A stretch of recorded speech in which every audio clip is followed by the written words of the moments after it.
स्वागत है आपका खोजी खजाना टाइम्स न्यूज में। आइए देखते हैं खबरें विस्तार से। इंदौर अभिभाषक संघ के चुनाव को लेकर अब कुछ ही घंटे बाकी है। ऐसे में अध्यक्ष पद की दावेदारी कर रहे मुकेश पी जैन द्वारा लगातार ही अपने साथियों के साथ मिलकर सतत जनसंपर्क किया जा रहा है। जनसंपर्क के दौरान मुकेश जैन जिला परिषद स्थित हनुमान मंदिर में हनुमान के दर्शन कर जनसंपर्क की शुरुआत की। मुकेश जैन ने बताया कि मुझे जनसंपर्क के दौरान वकीलों का सहयोग मिल रहा है और निश्चित एक ऐतिहासिक जीत हासिल कर मैं सबसे पहले अधिवक्ता के हित के लिए काम करूंगा, जिसमें सबसे पहले यदि किसी भी अधिवक्ता की घटना, दुर्घटना या सामान्य मृत्यु हो जाती है तो उसके परिवार को 1.5 लाख रुपए तक की सहायता राशि मेरे द्वारा बार काउंसलिंग से मेरे द्वारा दिलवाई जाएगी। साथ ही कोर्ट परिषद में पार्किंग की समस्या का हल किया जाएगा। साथ ही शुद्ध पेयजल की व्यवस्था, महिला अधिवक्ताओं के लिए हाईटेक बार काउंसिल बैठक व्यवस्था के साथ ही एक क्लिनिक एवं डॉक्टर की व्यवस्था सबसे पहले मेरे द्वारा की जाएगी। वहीं जनसंपर्क के दौरान अधिवक्ता ओम प्रकाश मिश्रा, अधिवक्ता जगदीश परमार सहित अन्य अधिवक्ताओं का भी सहयोग मिल रहा है और इस बार परिवर्तन के साथ एक ऐतिहासिक जीत हासिल कर अधिवक्ताओं के हित के लिए काम करूंगा।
किस प्रकार का आशीर्वाद वकीलों द्वारा दिया जा रहा है और जीत के बाद अगर आते हैं तो क्या क्या आपकी प्रायोरिटी रहेगी यहाँ की?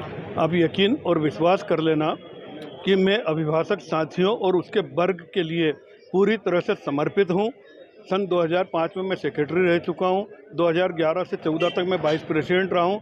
मेरे कार्य सभी वकील भाई जानते हैं। मैं लगातार 2002 से दिवंगत एडवोकेट विधवा की बेटियों की शादी कराता आ रहा हूँ और यकीन और विश्वास इसलिए भी कर लेना कि अगर मेरा अभिभाषक भाई कोई गंभीर रूप से बीमार हो जाता है, घटना दुर्घटना हो जाती है, अस्पताल में भर्ती रहता है, उसका 1,00,000-1,50,000 का कोई बिल होता है, यदि उसके पास वह समर्थ नहीं है, उसका कोई मेडिक्लेम नहीं है, तो मैं विश्वास के साथ कहता हूं कि अध्यक्ष के नाते मेरी जवाबदारी होगी कि मेरा कोई भी अभिभाषक भाई को किसी प्रकार से बीमारी होने की दशा में भी उसके मेडिकल का बिल का भुगतान बार के अध्यक्ष के नाते बार की योजनाओं के तहत किया जाएगा। और यकीन ये भी कर लेना मेरे अध्यक्ष बनते से ही यहाँ पर जो अभिभाषक संघ का कार्यालय है, अभिभाषक संघ का जो रिकॉर्ड है वो जीर्ण अवस्था में है, उसे पूरी तरह से कंप्यूटराइज्ड किया जाएगा। महिला बार वो छोटा है, उसे बड़ा किया जाएगा। यहाँ पर निर्वाचन की पूरी प्रक्रिया हो चुकी है और यकीन और विश्वास करना कि जितने भी जो भी एडवोकेट्स हैं, चाहे वो अध्यक्ष, उपाध्यक्ष, सचिव हो, कोषाध्यक्ष हो या कार्यकारिणी के सदस्य हो, सभी के वैध पाए गए हैं, सभी निर्वाचन के लिए तैयार हैं। कल पूरी प्रक्रिया से और मेरे अनुसार पारदर्शी रूप से हमारे पूरे चुनाव होते हैं। ये हमारे चुनाव अभिभाषक के परिवारों का है, किसी दूसरे परिवार का नहीं है। हमारा अभिभाषक भाई बहुत ही सुदृढ़ अवस्था में रहते हैं। किसी प्रकार की कोई बेईमानी की कोई उम्मीद नहीं है। पारदर्शिता से चुनाव होने से, निष्पक्ष आधार पर चुनाव होने से सारे परिणाम रात को 11-12 बजे तक आ जाएंगे, जो आपके सामने उपलब्ध हो जाएंगे। अभी आप लगातार वकीलों के बीच में जा रहे, किस प्रकार का पूरा समर्थन इसलिए भी मिल रहा है कि मेरा जो अपोजिट साइड है वो पूर्व में अध्यक्ष भी रह चुके हैं, उनका कार्यकाल भी देखा हुआ है। मेरा कार्यकाल सचिव और उपाध्यक्ष का रहा है, वो भी उन्होंने देखा हुआ है। मैं पूरी तरह से अभिभाषकों के लिए समर्पित हूँ। जो मेरे कार्य किए हैं सारे अभिभाषक साथी उसकी बहुत ही ज़्यादा प्रशंसा कर रहे हैं। और कल शायद आप मेरे से रात में मेरे इंदौर अभिभाषक संघ के अध्यक्ष नाते आप मुझसे बात करेंगे। कौन सा नंबर पर आपका नाम है? और मेरा दूसरे नंबर पर है अभिभाषक संघ के अध्यक्ष की जो मतपत्र है, उसमें मैं मुकेश पी जैन एडवोकेट। किस प्रकार की अपील करना चाहेंगे?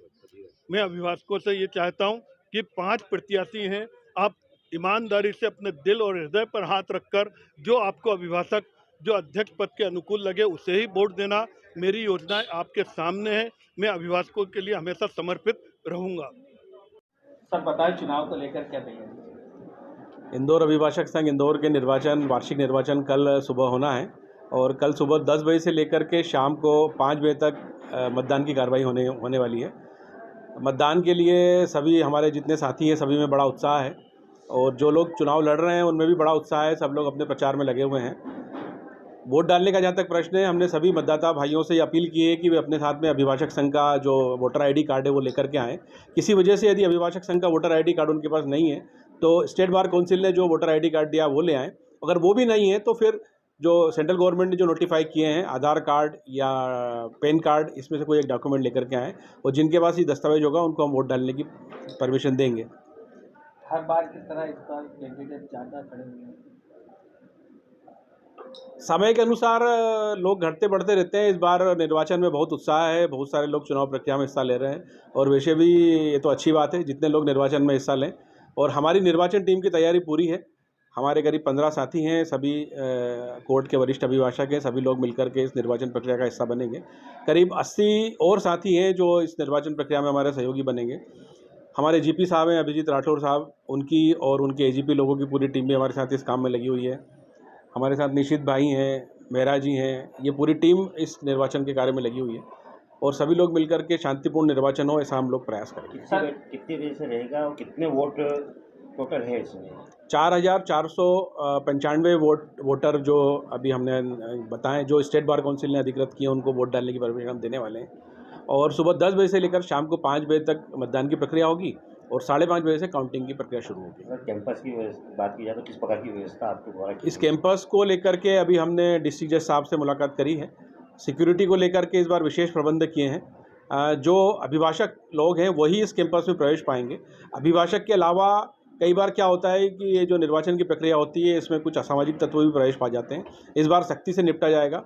असामाजिक तत्वों को किसी भी स्थिति में इस कैंपस में नहीं आने देंगे और न्यायालय की गरिमा बनी रहे इसका प्रयास हम सब लोग मिलकर करने वाले हैं।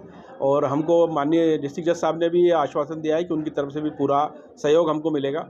वो भी इस निर्वाचन प्रक्रिया के दौरान 2-3 बार आकर के इस पूरी प्रक्रिया का अवलोकन करेंगे और कुछ अलग से स्टाफ भी उन्होंने हमको उपलब्ध कराया है जो इस प्रक्रिया में हमको सहयोगी की भूमिका निभाने वाला है। हर बार देखते हैं कि कुछ पिंक फ्लावर पिछली बार किया गया था, इस बार कुछ पिंक बूथ बनाने का जो कार्य है वो हमने हाईकोर्ट में किया था। मुझे हाईकोर्ट में भी निर्वाचन कार्य करने का अवसर प्राप्त हुआ था तो वहाँ पर हमने वो पिंक बूथ बनाया था। यहाँ पर महिला वोटरों की संख्या बहुत अधिक है और सभी हमारी महिला साथियों ने ये अपील की थी कि आप जेंडर डिस्क्रिमिनेशन न करें। हम सभी एडवोकेट हैं इसलिए सबको एक ही बूथ रखा गया है, सब लोग एक साथ वोट डालेंगे। कब तक आने के प्रयास करेंगे कि जल्दी से जल्दी परिणाम आ जाए।